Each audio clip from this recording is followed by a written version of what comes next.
Hello everyone and welcome to the F1 Corner ahead of the 2020 Eifel Grand Prix at the Nurburgring. Welcome to the pre-race show.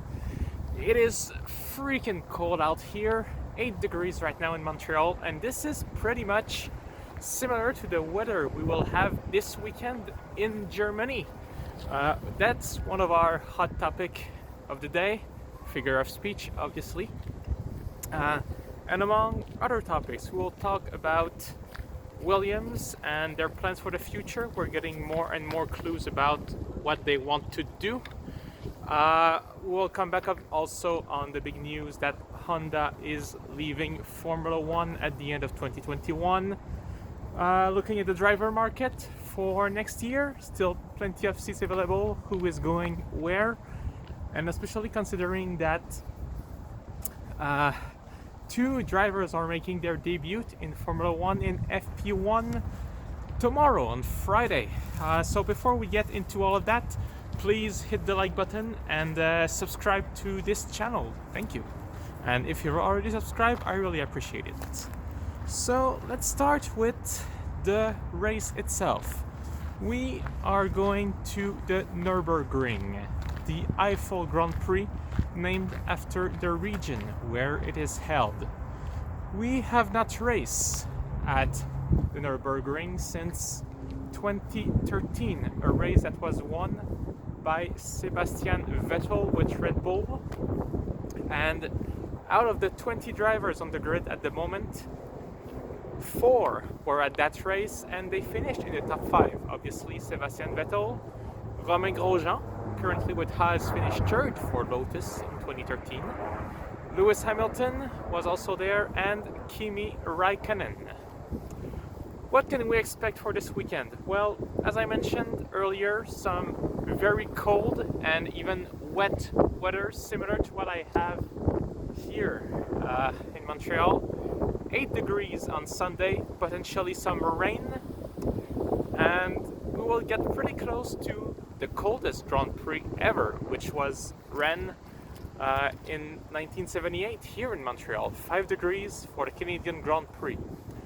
That was held in October at that time. So cold weather means also that it's going to be tough for pretty much everyone. It's going to spice things up. Pirelli are bringing their middle range compound, the C2, C3 and C4, but if it's as cold as we expect it to be, all the drivers will have a lot of trouble with heating up their tires, and they will be subject to graining also because of the conditions, which can play at the advantage of some of the driver, namely the Mercedes, who usually like colder temperature, but maybe even Williams and Haas, who have not really sparked yet this year, but this could play in their favor, as since everyone will have trouble, it could just bring them a little bit more into the spotlight. And if there's a bit of rain, which could happen on Sunday, then yeah, we're gonna be in for quite a party. Oops, sorry. So, also mentioned earlier, we will see the Formula One debut of 2 Formula 2 current drivers, namely Mick Schumacher's, the son of Michael, who will do FP1 for Alfa Romeo, and Callum Elliott, who is currently a reserve driver for Haas and also Formula 2 driver, will be also taking part in FP1. This is something big for multiple reasons. First, it is the return of the name Schumacher in Formula 1 for real. Also because the driver market is not set for 2021. There are still a lot of spots left. Both Haas and Alfa Romeo did not yet announce who will take seat in their car next year. There are rumors that Kimi Raikkonen is about to resign, rumors that he denied today during the press conference, but that would not be surprising. There's no real talk yet about Antonio Giovinazzi at Alfa Romeo, and if Mick Schumacher can impress enough and have good enough result in Formula 2, maybe he can get a seat for next year, which would be really good for for the sport and also for Ferrari in general, because those two drivers, Mick Schumacher and Callum Elliott, both drivers are in the Ferrari program, so they are Ferrari drivers. If any of them impress, they could eventually make their way to the mother team. So that is one of the big reasons why we want to see what they are worth this weekend, even if it's only for FP1. Haas already said that they're not seriously considering Elliott for a seat next year. That said, it is good experience for the young man, and just like I mentioned, if he can get good results in FP1 just for the show, that would be interesting. More also on the driver market, let's talk about Sergio Perez, because we still don't know where he is going next year.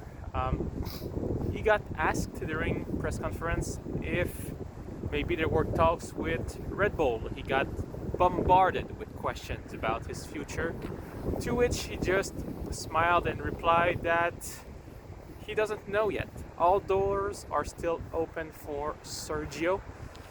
He wants to take time to consider. He's in no rush. He's going to take every offer coming his way and consider them carefully before deciding to make a move, which just adds, I think, to fuels to the fire that, maybe there are some talks with some bigger team. And who knows? He's trying, of course, to focus on his Racing Point seat until the end of the season, which he's done very well so far. Yes, he missed 2 races because of COVID-19, but still, even with that, he is currently only 1 point behind teammate Lance Stroll.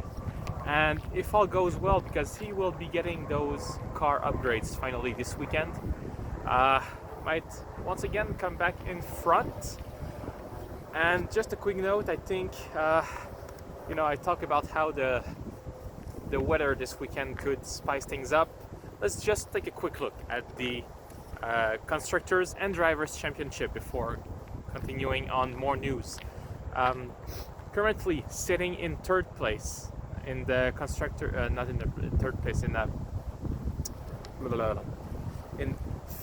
5th place in Constructors Championship. 5th, 4th? Lando Norris, anyway. For the best of the rest, okay? You understand that. Lando Norris, 65 points. Alex Albon, 64. So yeah, that's 4, 5, 6 here.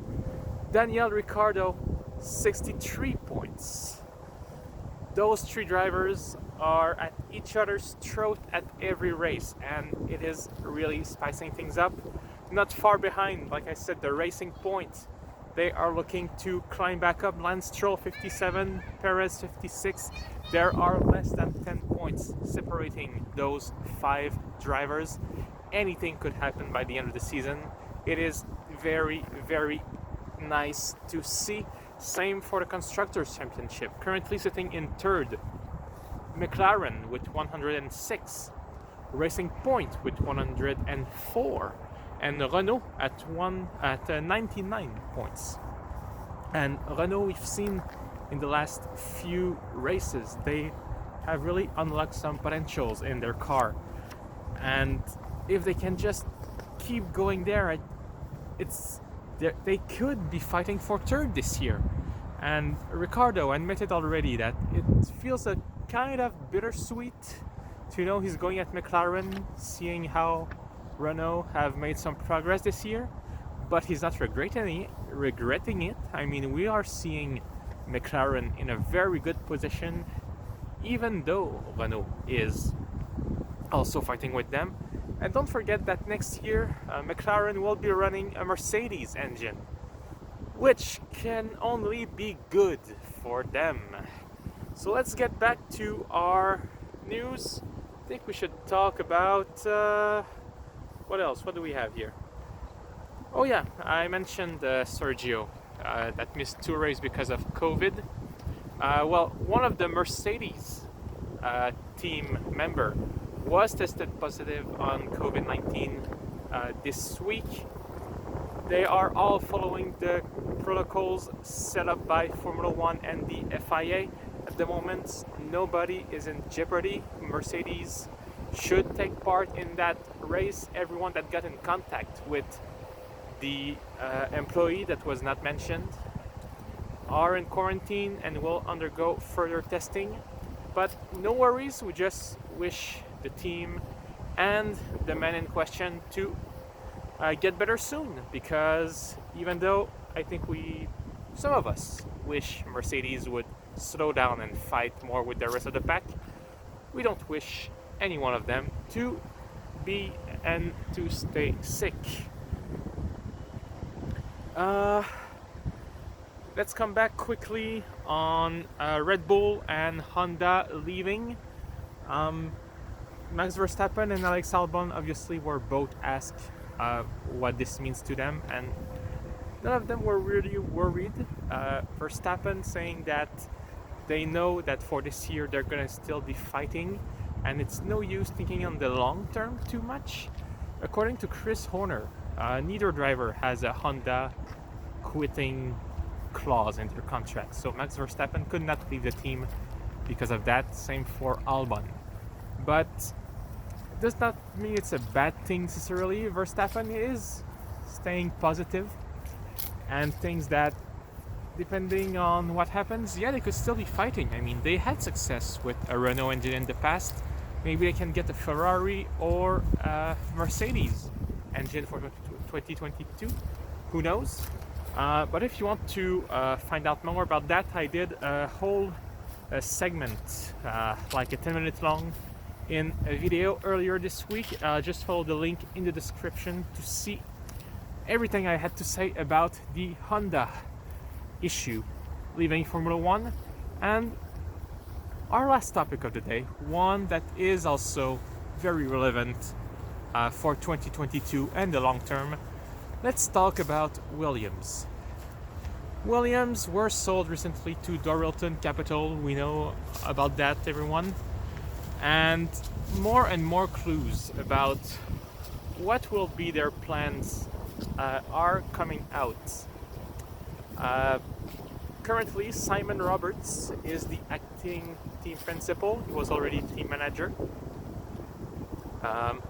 And with various interviews with all the actors in place, we are seeing more and more the bigger picture shaping up for Williams. So let's summarize the important points here. We've seen the Dorilton Capital owners on track at Mugello a few weeks ago, but they have been quite distant, and also they have not made themselves very clear to the eyes of the public. They're taking their distance and letting the people who know how Formula One works do their job, meaning Simon Roberts and everyone already involved at Williams. That said, they've been seen, yes, at the factory, and they are injecting already a bit more money into the team, especially to clean depths and also to just try to improve a bit for this year. But the budget for Williams for 2020 is pretty much still staying as it is, and we cannot expect that much more progress this year. They will keep the same budget, as I said. And I think that the key points in everything that was said over the last few weeks is that Williams is looking long term. They are not looking for 2021, they are looking 2022 onward. Yes, for 2021, they will have more money. They will have money to develop that car. but they are not gonna compromise 2022 for that matter, and that has already been made clear. They will spend money in intelligent places where it matters. They will not spend money just to spend money. So maybe we can hope for better next year, but really the sights are set for 2022 at Williams and for the whole team, which is really good because we see now that it means that they mean serious business. Those Dorothy Capital guys, they understand that you cannot turn around a Formula One team just like that. And that is good, because how many times have we seen teams being bought and then sold off the next year because someone thought that they could magically turn things around? We've seen that with recently, especially with Jordan, who was sold as Midland and then Spikers like 2 years in a row before becoming Force India, which we now know for their success as Racing Point. So this is really good news for them. They are planning to keep Simon Roberts in the team for a while. There have not been big announcements as to who's going to be like the big team principal, big CEO anytime soon. So they just want to, put this team back on track. Let's focus with everyone who's there. They know their job. They know what it takes to be world champion. Obviously, they have a lot of experience as Williams, and also as for all the big guys out there. And we'll see. Like I said, the budget cap is going to help them. Most likely also with the new rules coming into place, Williams next year might have the team with the most R&D time in the wind tunnel should they finish last in the Constructors' Championship.